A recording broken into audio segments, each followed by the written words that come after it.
On her 20th anniversary, Sarah sat alone in a restaurant, 7 months pregnant, watching her husband walk in with another woman. 2 weeks later, she received a cancer diagnosis. Her choice to delay life-saving treatment to protect her baby or induce labor early and start chemo immediately. But that was just the beginning. Her husband accused her of faking cancer, created a deepfake video that destroyed her reputation overnight, took custody of their newborn daughter, left her dying in a motel room with $900 to her name. What he didn't know, Sarah had been playing a much longer game. This is the story of the perfect lie and the truth that changed everything. Stay until the end, because if you think you know how this ends, you're wrong. And if this story resonates with you, hit that like button and subscribe. You're not going to want to miss what happens next. The ultrasound gel was cold against Sarah Mitchell's swollen belly. You're desperate because you know the post-nup means you're getting nothing. This is pathetic. Even for you. He hung up. Sarah sat in the dark, one hand on her belly where their daughter kicked and moved. She'd found out last week it was a girl. She'd wanted to name her Lily. Now she might never get the chance to call her that. Her phone buzzed. A text from Robert. "Stop with the fake cancer story. It's embarrassing. My lawyer will be in touch." Sarah looked at the medical paperwork spread across the coffee table. Stage 3 ovarian cancer. Treatment options. Survival rates. All of it real. All of it terrifying. The baby kicked again, strong and insistent. Sarah made her decision. She called Dr. Matthews. "I'm waiting. I'm not inducing early. My daughter needs every day I can give her." "Sarah, I have to be clear about the risks. I understand, but she didn't ask to be born into this mess. Her father doesn't want her. The least I can do is give her the best possible start." Dr. Matthews was quiet for a moment. "All right, we'll do modified chemo. It's not ideal, but it's something. You'll need to come in twice a week." The modified chemotherapy made Sarah violently ill. She lost weight everywhere except her growing belly. Her hair started falling out in clumps. The beautiful blonde hair Robert had loved was gone within 3 weeks. But the baby was thriving. Every ultrasound showed a healthy, growing girl. Lily.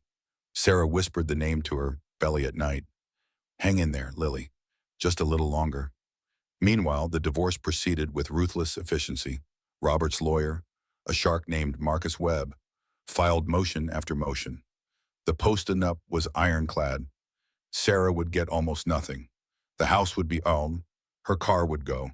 She'd receive minimal spousal support. And Robert was fighting for full custody. "Your Honor," Marcus argued at a preliminary hearing. "My client is concerned about Ms. Mitchell's ability to care for an infant. She claims to have cancer, but won't provide medical records to verify. This appears to be a sympathy ploy." Sarah's court-appointed lawyer, overwhelmed and inexperienced, stammered through a weak defense. The judge looked at Sarah with pity and suspicion. "Ms. Mitchell, if you're truly ill, you need to provide documentation."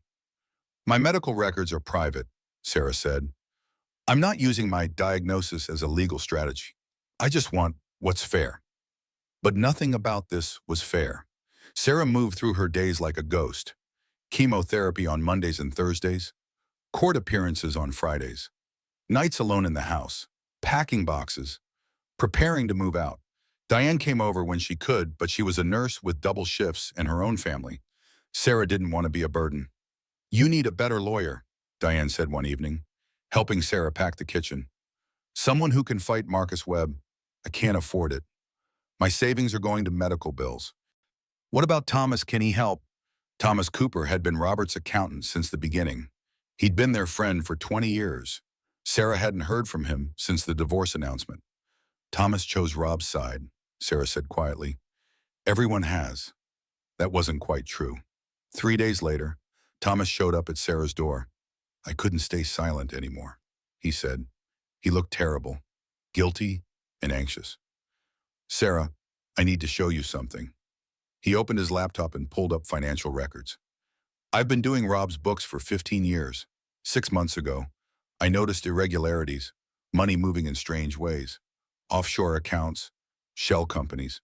Sarah leaned forward, her chemo-exhausted brain trying to focus. "I think Rob has been hiding assets. Millions of dollars. The post-nup says you get nothing, but that's based on his reported net worth. If he's been hiding money, the whole agreement could be challenged. But for the first time in weeks, Sarah felt something like hope. Can you prove it? I have copies of everything. Bank statements, wire transfers, LLC registrations. Sarah, if we can expose this, you could actually get a fair settlement. You could fight for custody. Sarah looked at Thomas, this man who'd been at their wedding, at birthday parties, at the hospital when she'd gotten the positive pregnancy test after 3 years of trying. Why are you helping me now? Thomas's eyes were sad. Because I was a coward before. I convinced myself it wasn't my business. But I watched Rob parade Amber around at the office Christmas party while you were home sick from chemo. I watched him laugh about how you fell for the cancer story. Sarah, he's not just leaving you. He's destroying you. And I can't watch anymore. Sarah felt tears prick her eyes. Thank you. There's a lawyer named Jessica Price. She's expensive, but she's the best divorce attorney in Portland. She specializes in high-asset cases. I'll help you pay her retainer. Jessica Price's office was everything Robert's lawyers was, but warmer, elegant without being intimidating. Jessica herself was 50, sharp-eyed, and listened to Sarah's story without interrupting. When Sarah finished, Jessica looked at Thomas's documents. This is good, very good. If Robert has been hiding assets, we can challenge the postnup. But Sarah, I need to be honest with you. This is going to be a fight. Robert has money and he's willing to spend it. Are you strong enough for this? Sarah thought about Lily, moving inside her, about the cancer eating away at her body, about having already lost so much. I don't have a choice. Good. Jessica smiled. It was the smile of a predator. Let's take him down. For 3 weeks, Sarah dared to hope. Jessica was brilliant. She filed motions that backed Marcus Webb into corners. She got a judge to freeze Robert's assets pending a full accounting. She found evidence that the postnup had been signed under duress, that Robert had pressured Sarah during a vulnerable time. We're going to win, Jessica told Sarah at their third meeting. I can feel it. The judge is starting to see through Robert's act. Sarah, now 8 months pregnant and exhausted from chemo, allowed herself to believe that was her mistake. Sarah was at 34 weeks when Jessica called her at 9 p.m. Sarah, I need to tell you something. I'm withdrawing from your case. The words didn't make sense. What? I'm sorry, a conflict of interest has come up. I can't represent you anymore. I'll refund half your retainer. Jessica, what are you talking about? We have court in 3 days. I know. I'm sorry. You'll need to find new representation. The line went dead. Sarah sat in her mostly packed bedroom, the phone still in her hand. This couldn't be happening. 3 days before their hearing, her lawyer quits. She called Thomas. Something's wrong. Jessica just dropped me. Thomas was silent for a long moment. Stay there, I'm coming over. He arrived an hour later with his laptop and a grim expression. I did some digging. Sarah, Jessica Price has been paid $50,000 by Mitchell Development Corporation. 2 days ago. The betrayal was physical. Sarah felt it in her chest. Robert bought my lawyer. He's been feeding her information about your strategy. Every move you planned. He knew about it. That's why Marcus Webb was always 2 steps ahead. Why would she do this? She seemed to care. Thomas shook his head. $50,000. And probably the promise that Robert will refer his wealthy friends to her. Sarah, I'm so sorry. I thought she was trustworthy. Sarah looked at the calendar. Their hearing was in 3 days.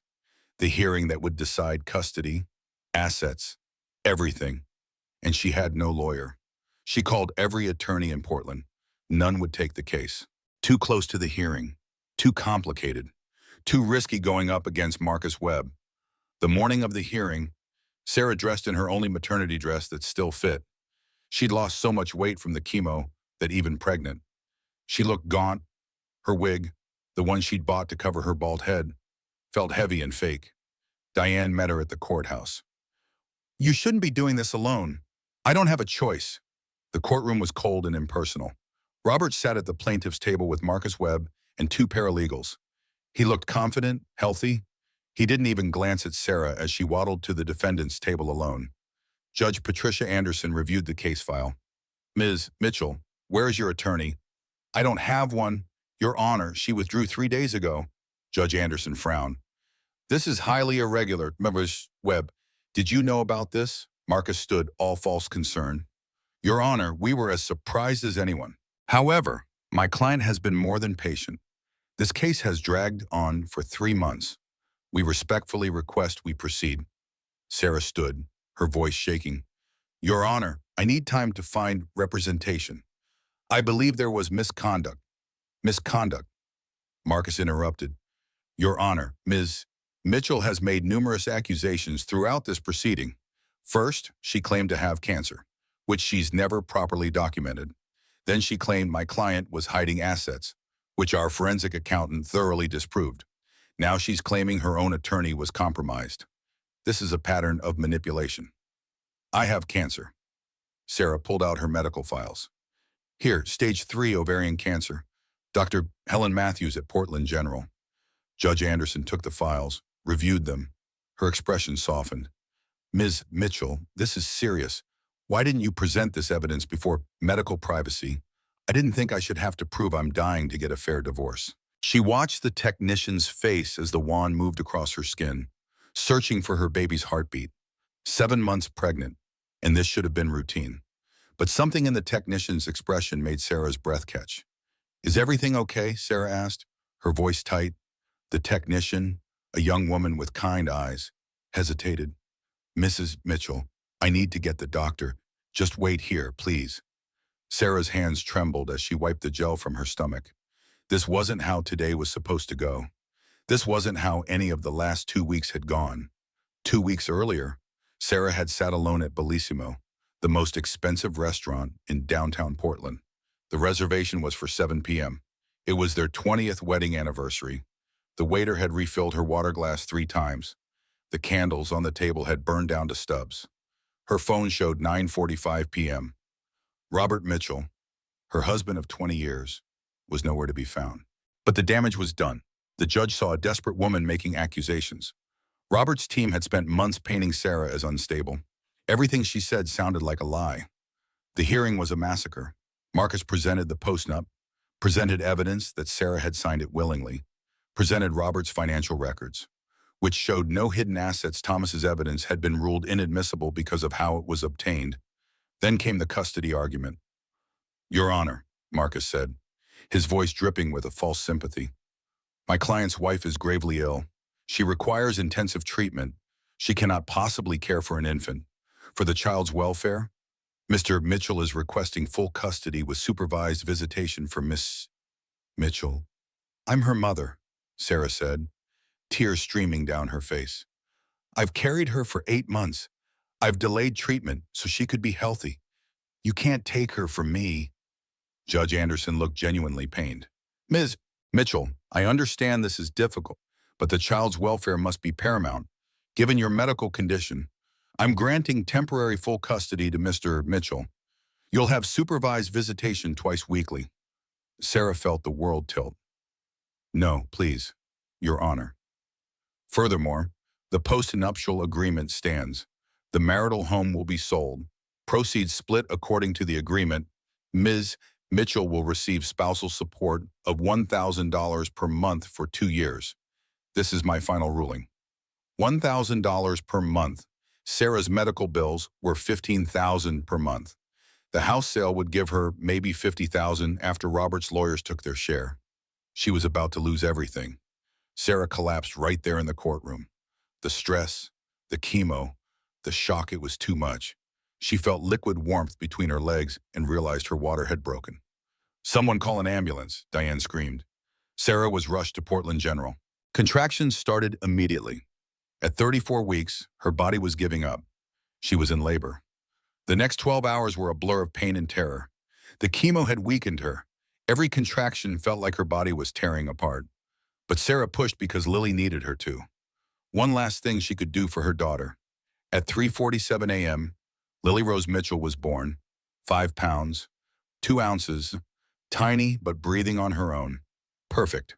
Sarah held her daughter for 2 hours, memorized every tiny feature. The small nose, the delicate fingers, the wispy dark hair. Then the social worker came. Ms. Mitchell, I'm sorry, but Holly, we have to take the baby to Mr. Mitchell now. Court order. Please, Sarah begged. Just one more hour. But rules were rules. They took Lily from Sarah's arms. Sarah watched them carry her daughter away. This tiny person she'd grown inside her, protected, fought for, and she was left alone in a hospital bed, empty in every possible way. The next morning, Sarah was discharged. She had nowhere to go. Robert had already changed the locks on the house. Her stuff was in a storage unit. Diane took her to a motel. Just until we figure this out. The Riverside Motel was $49 a night. It smelled like mildew and cigarettes, but it was all Sarah could afford now. She lay on the stiff bed and stared at the water-stained ceiling. No baby, no home, no money, and cancer that was spreading while she lay here helpless. Her phone buzzed. A text from an unknown number. Sarah Mitchell, this is Paul Hayes. I'm Amber's husband-in-law. We need to talk. Paul Hayes looked like someone who'd once been athletic but had let himself go. 32, soft around the middle, wearing a wrinkled button-down shirt. He met Sarah at a coffee shop near the motel 3 days after Lily's birth. Sarah's body still ached from delivery. Her breasts were painfully engorged with milk for a baby she couldn't feed. She wore the wig to hide her chemo-bald head, but she knew she looked terrible. Thank you for meeting me, Paul said. He ordered her a decaf coffee, paid for it, small kindness. Your text said you're Amber's husband. We're separated. But here's the thing. Sarah Amber never filed for divorce. Her marriage to Rob. It's not legal. She's still married to me. Sarah's exhausted brain tried to process this. She's committing bigamy. Technically, but that's not why I'm here. Paul slid a folder across the table. Amber is a con artist. This isn't her first time targeting a wealthy married man. She did it in Seattle to a tech investor, in Boise to a real estate developer. I have the police reports. Sarah opened the folder. There were newspaper clippings, police reports, bank statements. Amber Hayes had a pattern. Target wealthy men, become their assistant or get close to them professionally, seduce them, get them to leave their wives, drain their accounts, disappear. Rob doesn't know about any of this. He's blinded by her. But Sarah, if we can prove Amber's a fraud, if we can show Rob was manipulated, it could invalidate some of the divorce proceedings, especially the post-nup you signed when you were vulnerable. Courts don't look kindly on divorce settlements influenced by criminal fraud. Sarah felt that dangerous thing again. Hope. Why are you telling me this? Paul's jaw tightened. Because Amber destroyed my life. She took me for everything I had. And when I tried to warn her next victim, she had the police file a restraining order against me. I want revenge. And I want to save you from what she did to me. What do you need from me? Rob's company is having a gala in 2 weeks. Big charity event. Amber will be there as his date. I can get recordings of her admitting the con. We expose her in front of everyone. Rob looks like a fool. The media picks it up. Public pressure forces a review of the divorce settlement. It sounded too good to be true, but Sarah was desperate. Thomas thought it was risky. Sarah, you don't know this guy. What if it's a setup? What do I have to lose? Sarah gestured at her motel room. She'd been there for a week now.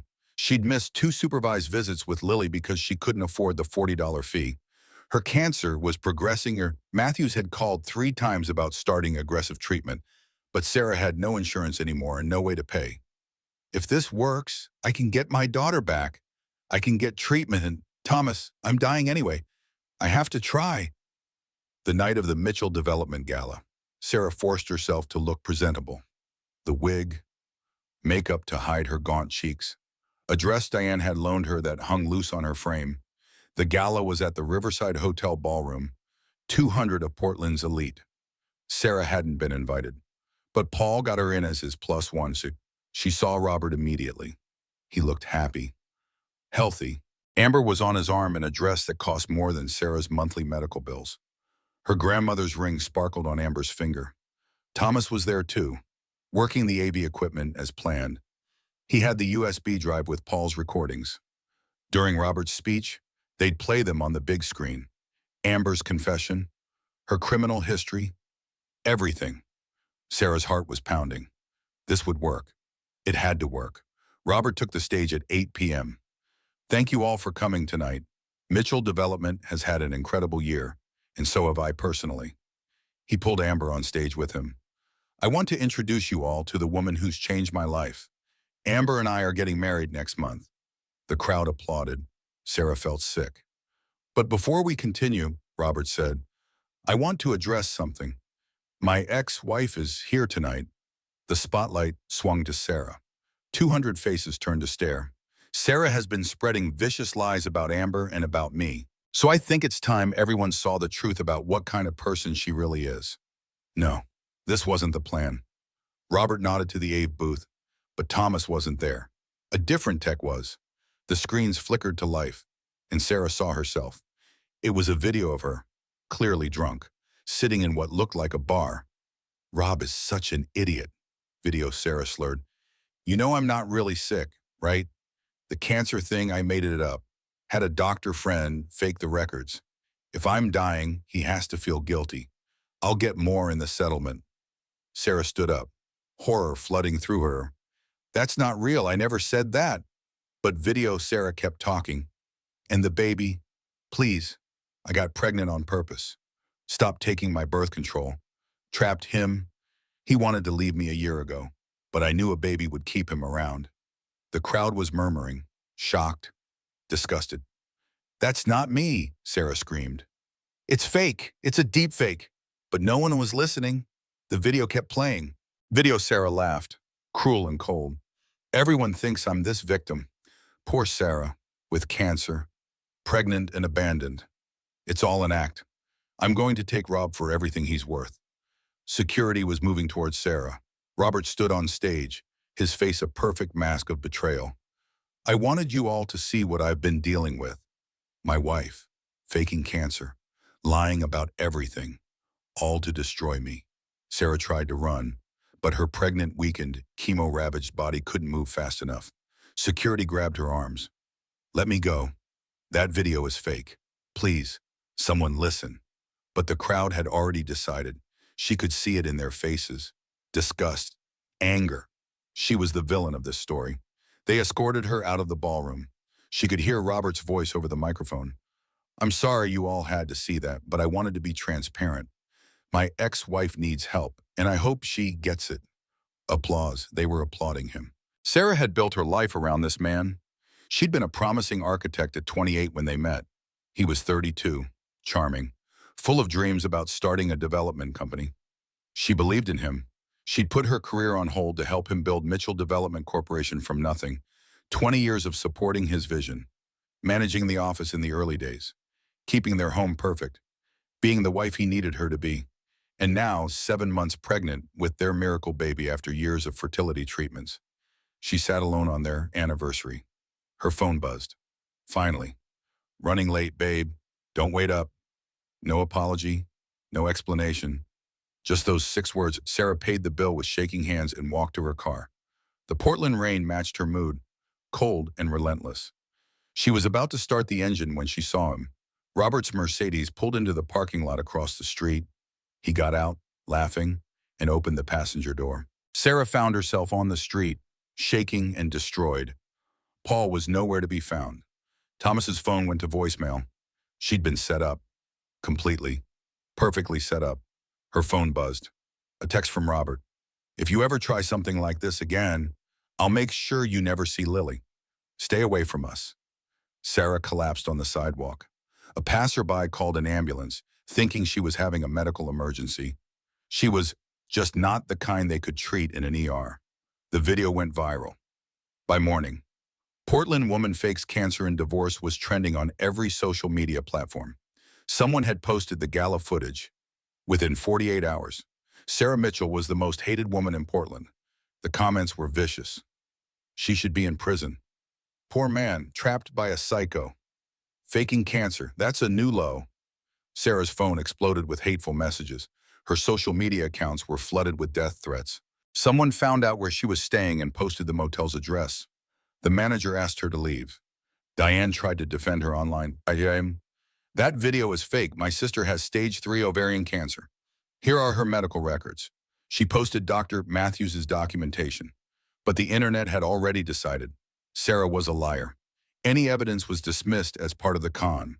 A reporter from a local news station showed up at Sarah's new motel, the cheaper one, $39 a night. Ms. Mitchell, do you have any comment on allegations you faked cancer to extort your husband? Sarah, exhausted and sick, tried to explain. The video was manipulated. I never said those things. I have real cancer. Stage 3 ovarian. But she sounded desperate. Guilty? The reporter's expression was skeptical. The story aired that night. Local architect accused of elaborate hoax in bitter divorce. They showed clips of the gala video. They interviewed Robert, who looked sad and dignified. I just want to move on with my life, Robert said. I hope Sarah gets the help she needs. Sarah's phone rang. It was Thomas. Finally, Sarah, I'm so sorry. I didn't know. They must have switched the USB drives when I went to the bathroom. I would never. Where's Paul? Sarah interrupted. The man who claimed to be Amber's husband. Thomas was quiet. Sarah, I've been looking into that. There is no Paul Hayes married to Amber. I think Rob hired him to set you up. The whole thing was a trap. Sarah felt something break inside her. So everything he told me was a lie. The police reports, the other victims. I think so. Sarah, this was planned. They knew you were desperate. They gave you hope just so they could destroy you more completely. Sarah hung up. She pulled up the video online and watched it again. The woman in the video looked exactly like her, moved like her, but those words had never left her mouth. Deepfake technology. She'd heard about it, seen examples. But this was so convincing that even she almost believed it. Her medical bills were piling up. The modified chemo had stopped working, Dr. Matthews had called 4 times about starting aggressive treatment, but Sarah's insurance was gone. She had $900 left to her name. She hadn't seen Lily in 2 weeks. Every supervised visit cost $40. She couldn't afford it. The next blow came 3 days later, an official letter from the Oregon Medical Board. They were investigating Darcy Matthews for fraudulent documentation after receiving credible reports that Sarah's cancer diagnosis had been fabricated. This can't be happening, Sarah told Diane. They were sitting in Diane's car in the motel parking lot because Sarah's room was too depressing. Helen Matthews is one of the most respected oncologists in the state. Diane said she was a nurse. She knew Helen's reputation. They can't actually believe she'd fake medical records. But the investigation meant Dr. Matthews couldn't publicly defend Sarah without compromising her medical license. Patient confidentiality laws prevented her from speaking to the media. She was trapped. Sarah called Thomas. I need to see those financial records again, the ones showing Rob's hidden assets. Sarah, after the gala, Rob's lawyers filed a harassment suit against me. If I give you any more documents, I could lose my accounting license. I'm sorry, I can't help you anymore. Another door closed. Sarah tried to hire another lawyer. Every firm in Portland turned her down. Too much negative publicity. Can't take a case against our judgment. One was honest. No one wants to represent the woman who faked cancer. She was completely alone. The hate mail got worse. Someone sent a package to the motel. Inside was a wig with liar written across it in red marker. Another envelope contained printouts of the hateful comments about her. Hundreds of pages. Sarah stopped leaving her room. She ordered cheap takeout when she could afford it. Mostly she just lay in bed, feeling the cancer spread through her body, feeling her daughter growing up without her, feeling her life disintegrate. Her phone rang. Unknown number. She almost didn't answer. Sarah Mitchell. This is Detective Linda Reynolds with the Portland Police Department. I'd like to ask you some questions about your husband's business. Sarah was so tired. If this is about the gala video, I already told the reporter it was fake. This isn't about that. This is about Mitchell Development Corporation. I'm with the Financial Crimes Unit. Can we meet? Sarah met Detective Reynolds at a diner far from her motel. The detective was 40, sharp-eyed, professional. She laid out photos of documents across the table. Ms. Mitchell, how familiar are you with your husband's business operations? I helped start the company 20 years ago. I managed the office for the first 5 years. But I haven't been involved in day-to-day operations for a decade. But you're still listed as co-founder and original partner. Technically, yes. Why? Detective Reynolds slid another document across. We've been investigating Mitchell Development for 8 months. We believe your husband has been running an investment fraud scheme, essentially a Ponzi scheme, using new investor money to pay returns to old investors. We estimate over $200 million are missing. Sarah's brain struggled to process this. Rob's defrauding investors has been for at least 6 years, maybe longer. As co-founder, you have legal standing that could help our investigation. Your testimony could be crucial. Why would I help you? Everyone in the city thinks I'm a monster. Detective Reynolds leaned forward. Because if Robert Mitchell is convicted of fraud, all of his assets get frozen, including the custody arrangements. Everything stops until the criminal case is resolved. Sarah felt her heart skip. Custody arrangements. Your daughter would go into state care temporarily, at which point you could petition for emergency placement, especially if you can prove the divorce settlement was obtained through coercion and fraud. Sarah, this is your chance to get your daughter back. There's a problem, Sarah said quietly. I have stage 3 ovarian cancer.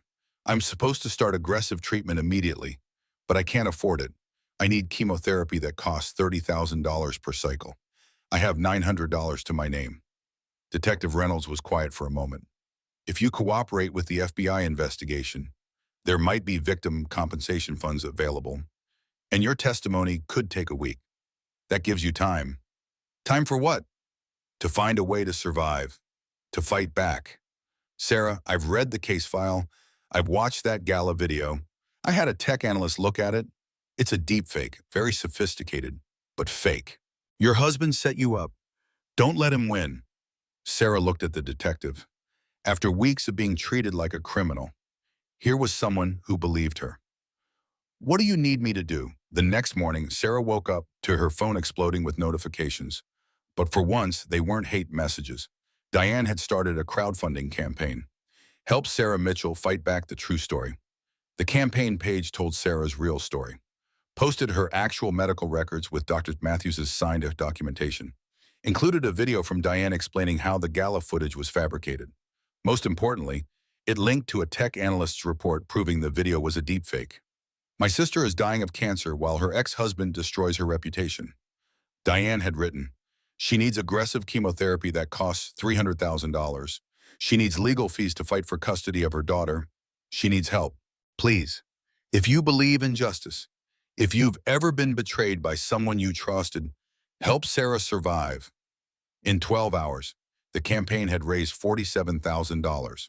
By day 2, it was at $115,000. People were sharing their own stories in the comments. My ex-husband did something similar during our divorce. This woman needs help, not hate. I was wrong about her. I'm sorry. The tide was turning.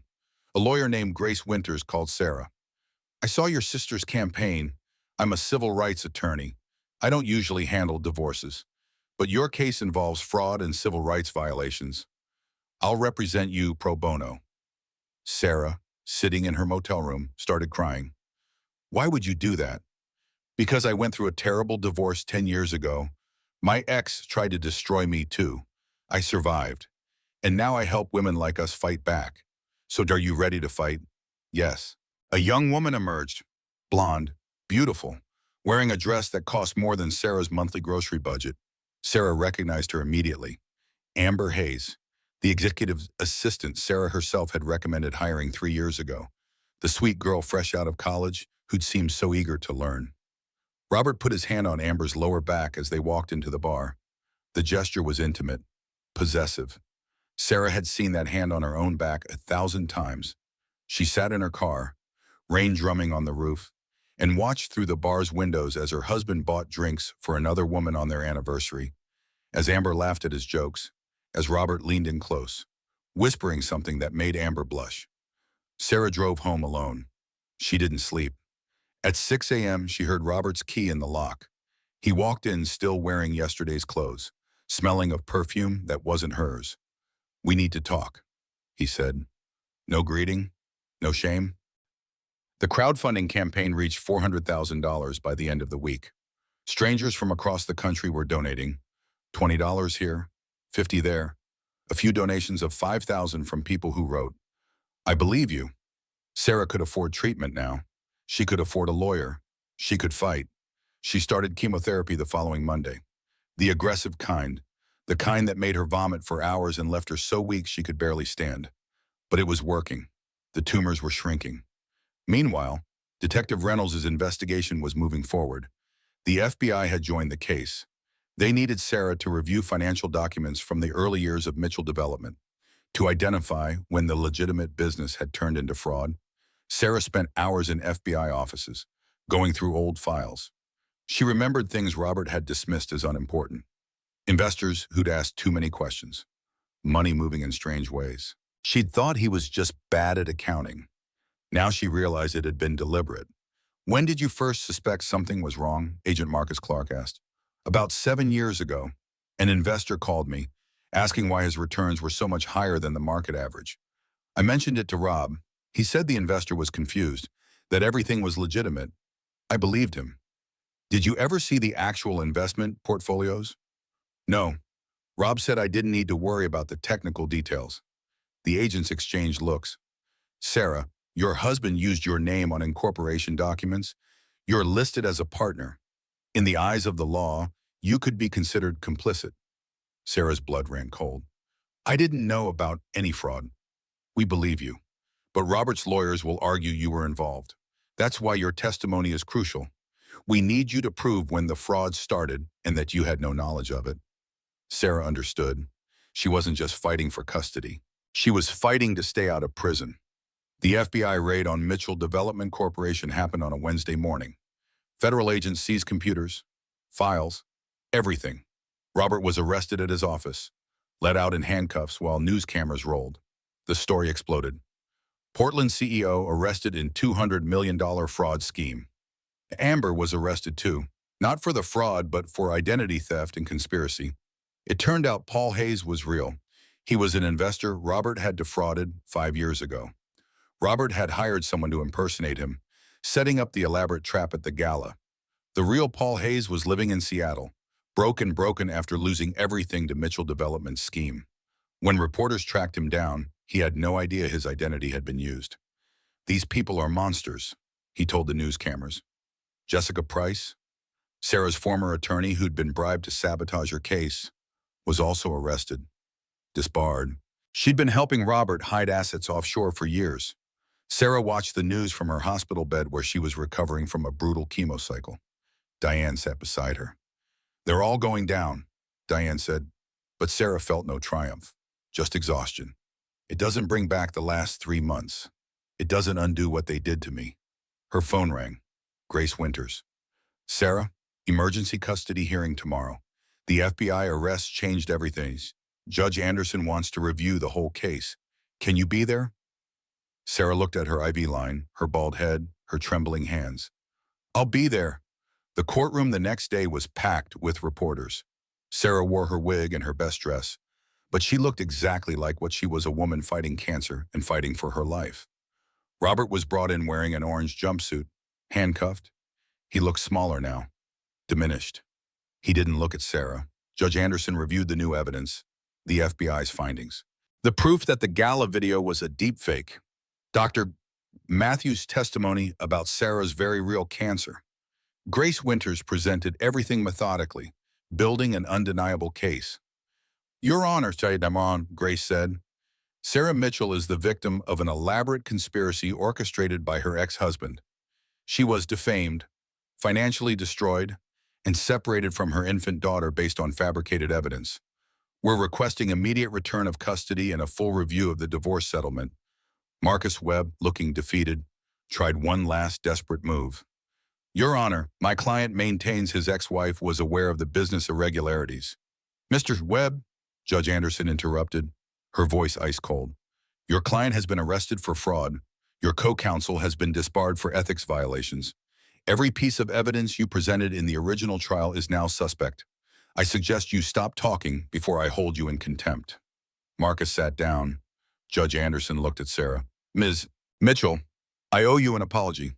This court was deceived. I was deceived. I'm issuing an emergency order for immediate return of custody. Your daughter will be returned to you today." Sarah couldn't breathe. "Today?" "Yes, Furthermore, I'm voiding the previous divorce settlement pending a full investigation. Mr. Mitchell's assets are frozen due to the criminal case, but when this is resolved, we'll revisit the division of assets. 4 hours later, Sarah held her daughter again. Lily was 3 months old now, bigger than Sarah remembered, but still perfect. The baby looked at her mother with curious eyes, and Sarah felt her heart crack open. "I'm never letting you go again," Sarah whispered. Never. The trial of Robert Mitchell was the biggest news story in Portland for months. Sarah was called as a witness for the prosecution. She sat in the witness box, wearing a scarf instead of a wig now, and told the truth about the early days of Mitchell development, about the paperwork Robert had her sign, about the moment she'd realized something was wrong 7 years ago, but had trusted her husband's explanations. "Did you benefit from the fraud?" the prosecutor asked. "No, I received the same salary I'd always had. When Rob's company started making more money, he said it was from successful developments. I believed him. I was raising our daughter and fighting cancer. I wasn't reviewing financial statements." Robert's defense attorney, a different lawyer now, tried to paint Sarah as a co-conspirator. "Isn't it true you helped establish the shell companies? I signed incorporation papers when Rob asked me to. He said they were for tax purposes. I trusted my husband. Isn't it convenient that now, after a bitter divorce, you're claiming ignorance?" Grace Winters objected. "Your Honor, Ms. Mitchell isn't on trial here." But the defense attorney pressed on. "You expect this jury to believe that for 15 years, you had no idea your husband was running a Ponzi scheme?" Sarah met his eyes. "I expect this jury to understand that when you love someone, when you trust them, you don't assume they're a criminal. I thought my husband was a successful businessman. I was wrong, and I've paid for that mistake with my health, my reputation, and nearly losing my daughter. So yes, I expect the jury to believe me, because it's the truth."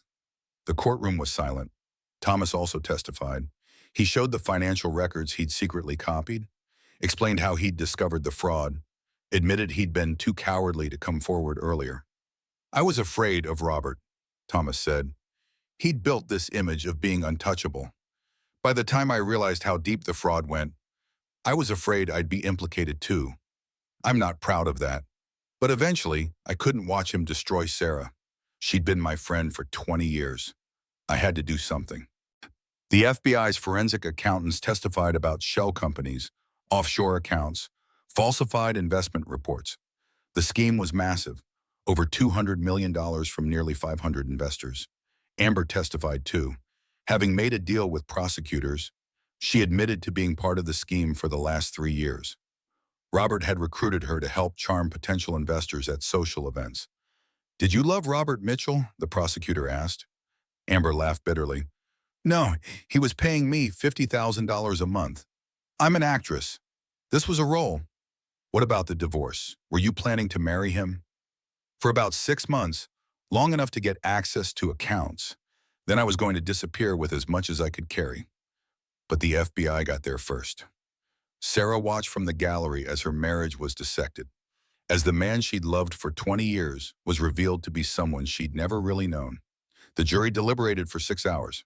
They found Robert Mitchell guilty on all counts: fraud, conspiracy, money laundering, tax evasion.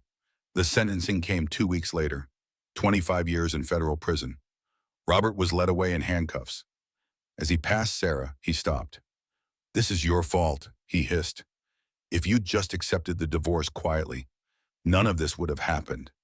Sarah looked at the man she'd built a life with. "No, Rob, this is your fault. You built a house of cards and blamed me when it collapsed." Security pulled him away. Amber got 15 years. Jessica Price got 10. Marcus Webb, the lawyer, wasn't criminally charged but faced disbarment proceedings. The victim restitution process began. The government seized all of Robert's assets. The house was sold, the cars, the offshore accounts, what little was left. Sarah, as his legal wife during most of the fraud period, could have been entitled to half, but she didn't want blood money. Sarah, exhausted and pregnant, stood in the kitchen of the home she'd made beautiful for him. About Amber. Robert didn't even flinch. "You know, I saw you last night. Our anniversary. Rob. He had the audacity to look annoyed. Sarah, don't make this dramatic. We've grown apart. You have to see that. I'm 7 months pregnant with your child. I know. He ran his hand through his silver hair. At 52, he was still handsome, distinguished, successful. This isn't about the baby. This is about us. You're not the woman I married anymore. Sarah felt something crack inside her chest. What does that mean? Look at yourself. His gesture encompassed her swollen belly, her bare face, her comfortable clothes. You've let yourself go, Amber. She understands what it takes to be with someone like me. The image, the lifestyle. She makes me feel alive again. I'm pregnant, Sarah whispered, and you've been using that as an excuse for months. Give it to the investors, she told the victim compensation coordinator. They lost their savings because of Mitchell development. I lost different things, but I don't want money that came from fraud. The coordinator was shocked. Ms. Mitchell, you're entitled to significant compensation. I'll take what I'm legally required to accept to support my daughter. The rest goes to the victims. In the end, Sarah received a modest settlement, $300,000, enough to pay off her remaining medical bills and start over. But more importantly, she had Lily, and she was in remission. 6 months after Robert's conviction, Sarah stood in front of a room full of women. It was the first meeting of the Phoenix Fund, a nonprofit she'd started with Diane and Grace Winters. I spent 6 months believing I was powerless, Sarah told the assembled group. My ex-husband convinced me I was nothing without him. The legal system almost destroyed me. I lost everything: my home, my health, my dignity. I almost lost my daughter and my life. The women in the room nodded. They had similar stories. Divorces that turned ugly. Husbands who weaponized money and legal systems. Women who'd been told they were too old, too sick, too broken to fight back. But here's what I learned, Sarah continued. You're never as powerless as they want you to believe. Yes, the system is rigged. Yes, they have money and lawyers and connections. But we have something they don't. We have the truth, and we have each other. The Phoenix Fund provided 3 things: legal assistance for women going through difficult divorces, financial counseling to help women rebuild, and medical bill assistance for women whose health had suffered during their divorces. The crowdfunding campaign that had saved Sarah's life had raised over $600,000. She'd used $300,000 for her treatment. The rest had seeded the Phoenix Fund. We're launching with $10,000 grants for 20 women, Sarah announced. Legal fees, medical bills, living expenses, whatever you need to fight back and rebuild. Applications are open now. They received over 300 applications in the first week. Sarah read each one, stories that broke her heart. A 55-year-old woman whose husband had drained their retirement accounts and left her homeless. A 42-year-old with breast cancer whose husband divorced her during chemotherapy. A 38-year-old whose ex-husband had used deep-fake technology to create fake evidence of infidelity just like they'd done to Sarah. We can't help everyone, Diane said, looking at the applications. She was now the Phoenix Fund's operations director, having quit her nursing job to work full-time on this. Not yet, Sarah agreed. But we'll grow, and we'll help as many as we can. The first 20 grants went out. Sarah personally called each recipient. This is Sarah Mitchell from the Phoenix Fund. I'm calling to let you know you've been selected for a grant. The reactions were always the same. Shock, relief, tears. Thank you. You don't know what this means. I do know, Sarah always said. I've been where you are. Thomas helped manage the fund's finances pro bono. He'd lost his job after testifying against Robert, but he'd started his own small accounting practice. Consider this my penance, he told Sarah, for not helping sooner. Grace Winters provided legal consultations to fund recipients. She'd become something of a local celebrity after Sarah's case, known as the lawyer who took on corrupt divorce attorneys. The media interest in Sarah's story had shifted. Where once she'd been vilified, now she was profiled in magazines as a survivor. From victim to victor, how Sarah Mitchell fought back. She didn't love the attention, but she used it. Every interview was a chance to talk about the Phoenix Fund, to encourage other women, to shine light on how the legal system could be weaponized during divorce. What would you say to other women in your situation? A reporter asked during one interview. Sarah thought carefully. I'd say this: they want you to give up. They want you to believe you're too weak, too damaged, too powerless to fight. Don't believe in them. Find one person who supports you. Find one reason to keep going. And hold on to that with everything you have. For me, it was my daughter. What's yours? The interview went viral. The Phoenix Fund received another $100,000 in donations. But the real victory was quieter. It was Lily's first birthday party, held in Sarah's small apartment. Just Diane, Thomas, Grace, and a few of Lily's little friends from daycare. Sarah, now with a full head of curly hair growing back after chemo, watched her daughter smash a cupcake into her face and laughed. Pure, genuine joy. You did it, Diana said, squeezing her sister's hand. You survived. We survived, Sarah corrected. I couldn't have done this without you. That night, after everyone left and Lily was asleep, Sarah sat at her laptop. She was studying for her architecture license renewal. She'd let it lapse during the worst of the divorce, but she was ready to work again. She opened her email and found a message from a woman named Jennifer. Dear Ms. Mitchell, I saw your story on the news. My husband is doing to me what Robert did to you. He's having an affair, trying to take our kids. And yesterday I found out he's been hiding money. I'm terrified. I don't know what to do. Can you help? Laura looked at the message for a long moment. Then she typed, Jennifer, you've already done the hardest thing. You've asked for help. Email me your lawyer's contact information and a summary of your case. We'll see what we can do. She hit send and closed the laptop. Lily made a sound from her crib. Not quite awake, just rustling. Sarah went to her daughter's room and watched her sleep. This tiny person who'd saved her life just by existing. Your daddy is in prison, Sarah whispered. And that's sad. Someday you'll ask about him, and I'll tell you the truth. But I'll also tell you this: you were worth fighting for. You were worth surviving for. And I hope I can teach you to be strong without being hard, to be kind without being naive, to love without losing yourself. Lily slept on, peaceful and safe. Sarah went to bed that night and didn't have nightmares for the first time in 8 months. The woman sitting across from Sarah in the small coffee shop was crying. Not the ugly, broken crying Sarah remembered from her own darkest days. These were tears of relief. He signed the papers, the woman said. Her name was Michelle. She was 47, a teacher, going through a nightmare divorce. Your lawyer, Grace, she found proof he was hiding assets. He signed a fair settlement rather than risk going to trial. It's over, Sarah smiled. That's wonderful, Michelle. I couldn't have done this without the Phoenix Fund. The legal fees alone would have bankrupted me. My ex was counting on that. He was counting on me being too poor to fight back. They always count on that, Sarah said. She'd heard this story dozens of times now. The Phoenix Fund had helped 73 women in its first year. 73 women who'd been told they had no options, who'd been financially, emotionally, and legally cornered by men with more money and fewer morals. Sarah's phone buzzed. A reminder. She had to leave for Lily's pediatrician appointment in 20 minutes. How's your daughter? Michelle asked. She's perfect. Walking now, getting into everything.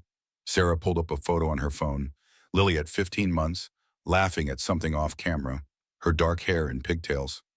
She's beautiful. She looks like you. Thank God she doesn't look like her father. They both laughed, though there was an edge to it. Robert was 2 years into his 25-year sentence. Sarah had received one letter from him. She'd thrown it away without opening it. Sarah drove to Dr. Patterson's office, Lily babbling happily in her car seat. The appointment was routine. Vaccinations, growth check, everything normal and boring and wonderful. She's thriving, Dr. Patterson said. 95th percentile for height, right on track for all her milestones. What about genetic predispositions? Sarah asked. It was a question she'd been afraid to ask. I had ovarian cancer. Her father is in prison for fraud. What kind of legacy is that? Dr. Patterson looked at Sarah with kind eyes. Her legacy is a mother who fought for her, who survived impossible odds to keep her safe. That's not nothing. Sarah. That evening, Sarah attended a speaking engagement at Portland State University. Women in leadership was the topic. She'd been invited to share her story. The auditorium was half full, mostly women, ranging from college age to retirement. Sarah stepped up to the podium with Lily on her hip. The baby was getting heavy, but Sarah wasn't ready to leave her with babysitters yet. "My name is Sarah Mitchell," she began. "2 years ago, I had everything. A marriage of 20 years, a beautiful home, a baby on the way, and then my husband announced he was leaving me for his 29-year-old assistant. I was 7 months pregnant at the time." She told her story. The divorce, the cancer diagnosis, the choice between treatment and her baby's safety, the betrayal by her lawyer, the deepfake video that destroyed her reputation, the custody battle, the depths of despair. "At my lowest point," Sarah said, "I was living in a motel that cost $39 a night. I was bald from chemotherapy. I hadn't seen my newborn daughter in 3 weeks. Everything is about the baby now. What about me? What about what I need? This couldn't be happening." This man, who she'd loved for 20 years, couldn't be saying these things. "I want a divorce," Robert said. "I've already talked to a lawyer. This doesn't have to be messy. We have the postnup from 5 years ago. You'll be taken care of." The postnup. Sarah remembered signing it when Mitchell Development was struggling, drowning in debt. Robert had convinced her they needed it to secure a loan. She'd trusted him. She hadn't hired her own lawyer to review it. "You're leaving me while I'm pregnant. I'm in love with Amber. I've been in love with her for over a year. Sarah, I'm sorry, but we both deserve to be happy." Over a year. That meant he was cheating during the fertility treatments, during the painful shots and procedures, during the poignant of finally getting pregnant. Robert pulled out a small box. Inside was Sarah's grandmother's ring. "I had $900 to my name and 6 months to live according to my doctors. I was ready to give up." The room was silent. "So what changed?" a student asked. Sarah looked down at Lily, who was playing with the microphone cord. "Two things. First, one person believed me. Detective Reynolds from the Portland Police Department looked at my case and said, 'This isn't right.' That was enough. One person believing you when the whole world thinks you're a liar, it's everything. And second, I realized that giving up would mean they won, my ex-husband, his mistress, the corrupt lawyers. They wanted me to disappear quietly. And I almost did. But then I thought about my daughter. What message would I be sending her that women should give up when things get hard, that powerful men always win? I couldn't let that be her legacy." After the speech, a line of women waited to talk to Sarah. They all had stories. Difficult divorces, health crises, financial abuse. "How did you keep going?" they asked. Variations on the same question. Sarah's answer was always honest. "Some days I didn't. Some days I just survived. The goal isn't to be strong every day. The goal is to survive enough days that eventually you're through it." One woman, probably in her early 60s, waited until the end. "My husband left me last year after 38 years of marriage. He married a woman younger than our daughter. I lost everything. I'm starting over at 62. Everyone tells me I'm too old to rebuild my life." Sarah took her hand. "You're not too old. You're experienced. There's a difference. What did you do before you got married?" "I was a nurse. Are you licensed?" "Yes, but I haven't worked in 40 years. The Phoenix Fund partners with a nursing agency that helps older nurses re-enter the workforce. Let me give you their information. They specifically recruit women over 50 because experience matters." The woman started crying. "You don't know what it means to hear someone say I'm not too old. You're not too old. You're just getting started." Sarah drove home that night with Lily asleep in the back seat. Her apartment was small but comfortable. She'd decorated it herself. Everything was hers. No compromises with someone else's taste. No walking on eggshells. She put Lily to bed and sat down at her laptop. The Phoenix Fund had grown beyond what she'd imagined. They'd helped 73 women, but there were thousands more who needed help. Sarah opened a blank document and started typing a grant proposal. There was a foundation that funded women's organizations. If she could get their support, they could expand, help more women, maybe even go national. She wrote late into the night, fueled by coffee and determination. At 2 a.m., she finally went to bed. As she drifted off to sleep, she thought about the question that student had asked. What changed everything? Sarah thought, and nothing. She was still the same person she'd been 2 years ago, but now she knew what she was capable of surviving. And that made all the difference. The courtroom was packed for Robert Mitchell's parole hearing. After 2 years of his 25-year sentence, he was petitioning for early release due to good behavior. Sarah hadn't wanted to come. Grace had advised against it. You don't need to do this. Let the system handle it. But Sarah needed to be there, needed to face him one last time. Robert looked older. Prison had aged him beyond his 54 years. His silver hair was mostly gray now. He'd lost weight. The commanding presence that had once intimidated boardrooms was gone. He read a prepared statement. I take full responsibility for my actions. I've had 2 years to reflect on the harm I caused. I betrayed investors who trusted me. I hurt my ex-wife and daughter. I'm a changed man. I've taken financial ethics classes. I've worked with the prison counselor. I'm ready to rebuild my life and make amends. His lawyer argued that Robert was a model prisoner. He'd taught GED classes to other inmates. He'd been a mentor. Mr. Mitchell has shown genuine remorse and rehabilitation. Early release would allow him to begin making restitution to his victims. Then it was time for victim impact statements. 3 investors spoke about losing their life savings. A couple in their 70s described having to sell their home. A single mother talked about her children's college fund disappearing. Then Sarah stood up. Your Honor, may I speak? The parole board chair nodded. Please, Miss Mitchell. Sarah walked to the front of the room.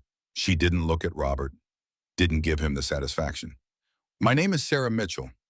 I was married to Robert Mitchell for 20 years. I'm here not as his ex-wife, but as one of his victims. She pulled out a folder. 2 years ago, Robert and his co-conspirators created a deepfake video of me admitting to faking cancer. This video was shown to 200 people at a gala. It went viral. I received death threats. I lost my reputation, my home, my savings. I nearly lost my daughter.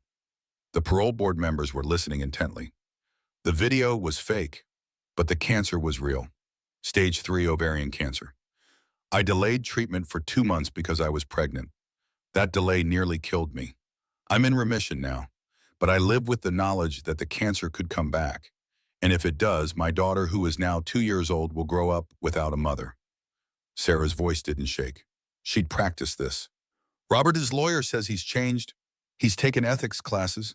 He's shown remorse. But 2 years ago, when I was diagnosed with cancer while 7 months pregnant with his child, he told me I was lying. He accused me of manipulation. He tried to take custody of our daughter by claiming I was mentally unstable.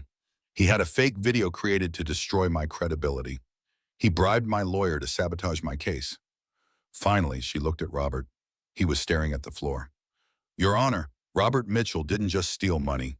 He systematically destroyed every person who threatened his carefully constructed lie. He's a narcissist who believes he's above consequences. 2 years in prison hasn't changed that. It's just taught him to hide it better. She turned back to the parole board. I'm not here to ask for vengeance. I'm here to speak truth.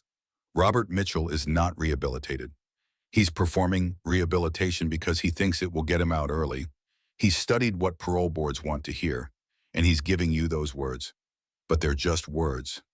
Ms. Mitchell, the board chair said gently.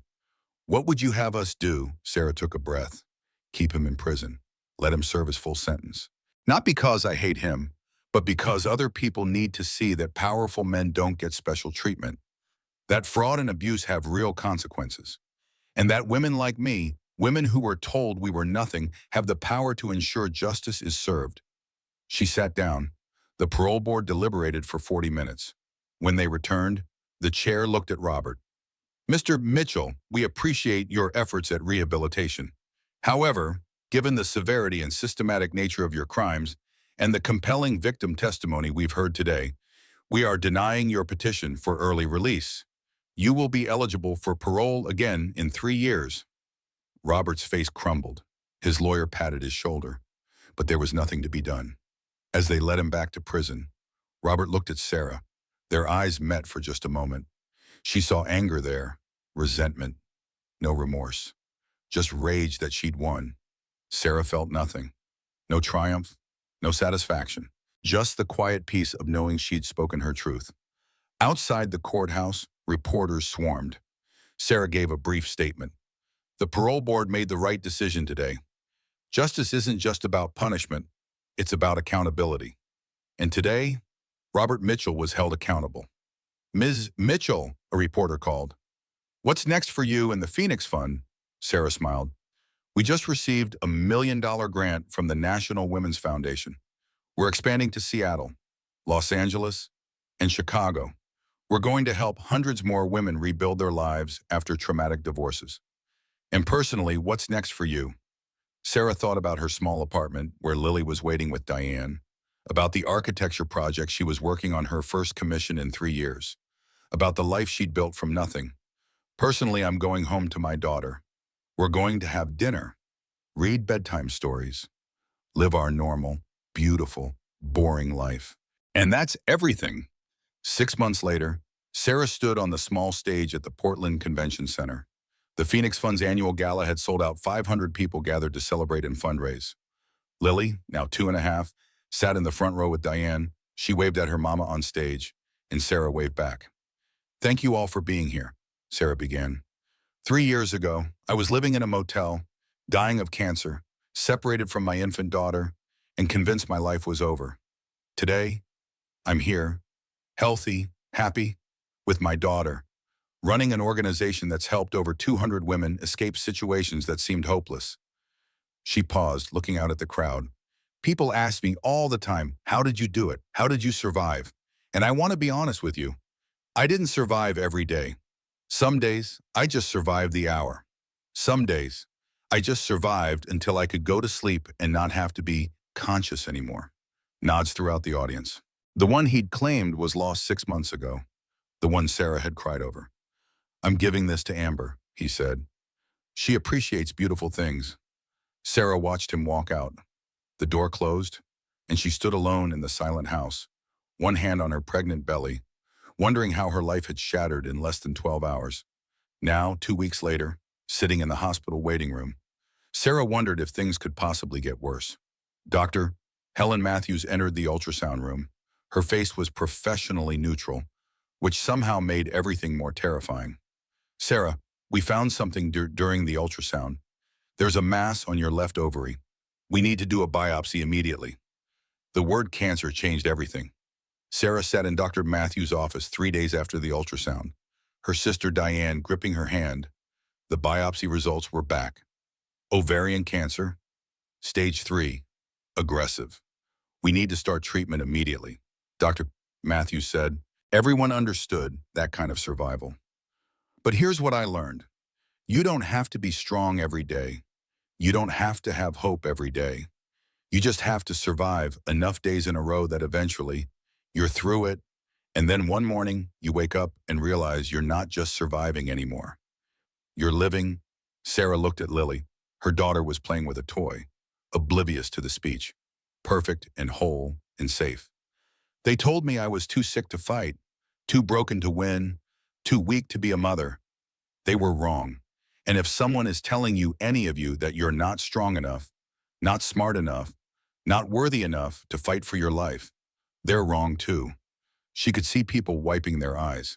She wasn't the only one who'd been told they were nothing. The only person who decides when you're done, Sarah said, her voice strong and clear, is you, not your ex-husband, not the lawyers, not the judges, or the doctors, or the people on social media. You decide, and I hope you decide to fight, because you're worth fighting for, even when it feels like you're not, even when you're at your lowest. You're worth it. The applause was thunderous. After the gala, after the speeches and the fundraising and the networking, Sarah drove home with Lily asleep in the back seat. It was past midnight. She was exhausted but content. Her phone buzzed with a text from Grace Winters. Amazing speech tonight. The donation total just came in. We raised $350,000. Sarah smiled. $350,000. That would help so many women. She carried Lily inside, changed her into pajamas without waking her, and tucked her into bed. Then Sarah stood in the doorway of her daughter's room and watched her sleep. I did it, baby girl, she whispered. I survived. We survived, and now we get to live. She went to her own room and pulled out a journal. She'd been keeping it since the Phoenix Fund started, recording the stories of women they'd helped, the victories, large and small. Tonight, she wrote, Year 3 begins tomorrow.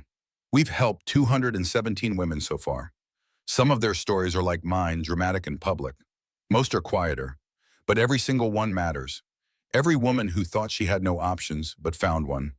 Every woman who was told to give up but decided to fight. They're all phoenixes, rising from the ashes of their old lives, building something new. I'm one of them. I rose, and I'll spend the rest of my life helping others rise too, because that's what we do. We survive, we rebuild, we help each other, and we decide when we're done. Sarah closed the journal and turned off the light. Tomorrow would bring new challenges, more women who needed help, more work to do. But tonight she could rest. She'd earned that much.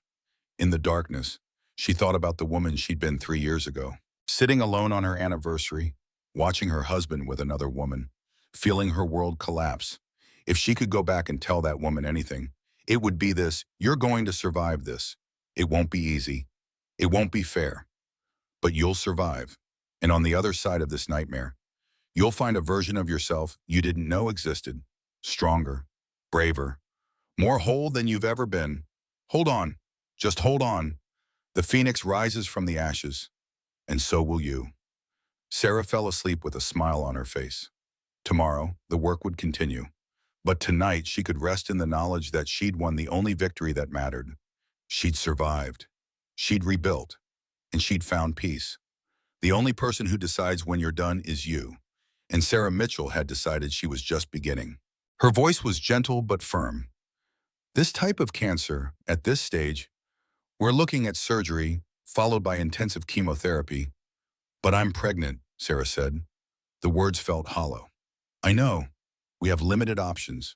We can try a modified chemotherapy regimen that's safer for the baby, but it won't be as effective. Or Dr. Matthews paused. We can induce labor now. At 30 weeks, the baby has a good chance with NICU support. Then we can start aggressive treatment immediately. Diane's fingers tightened around Sarah's. What happens if she waits? The cancer is spreading. Every week we delay treatment decreases Sarah's chances of survival. If we wait until full term, another 2 months, we're looking at stage 4. At that point, treatment becomes much less effective. Sarah felt like she was drowning. What are my chances if I wait until the baby is full term? Dr. Matthews met her eyes. Honestly, 30% survival rate with delayed treatment, 70% if we start immediately. And the baby, if we induce now, at 30 weeks, with NICU care, about 85% survival rate. Most preemies at this stage do well long term. The math was brutal. Save herself or give her baby 2 more months to develop. Risk her life for better odds for her child. I need to think, Sarah said. That night, alone in the house that would soon be sold in the divorce, Sarah called Robert. He needed to know. This was his child too. What do you want? Sarah, I'm at dinner. She could hear Amber's laughter in the background. Rob, I need to tell you something. I was diagnosed with cancer, ovarian cancer. It's serious. Silence. Then, is this some kind of manipulation tactic? What? Come on, Sarah. Suddenly you have cancer right when we're divorcing. You expect me to believe that? I have the medical records. Dr. Matthews at Portland General. I'm not falling for this.